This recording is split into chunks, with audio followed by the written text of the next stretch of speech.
Well, consider by analogy the concept of physical health. Physical health is very difficult to define.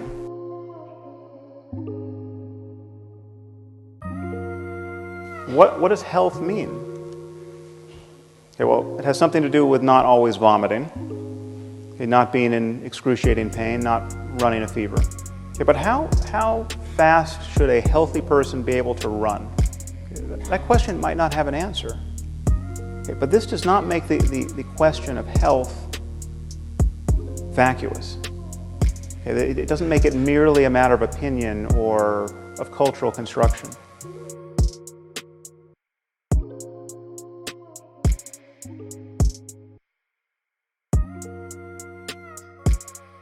Okay, and notice that no one has ever attempted to attack the philosophical underpinnings of medicine with questions like, well, who are you to say that not always vomiting is healthy?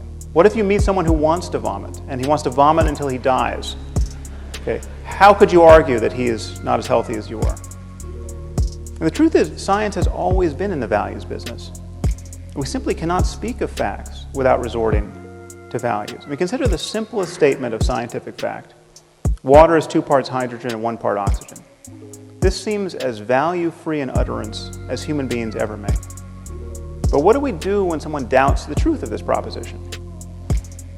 Okay, all we can do is appeal to scientific values, the value of understanding the world, the value of evidence, the value of logical consistency.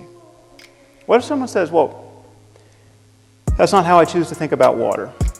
Okay, I'm a biblical chemist, and I read in Genesis 1 that God created water before he created light.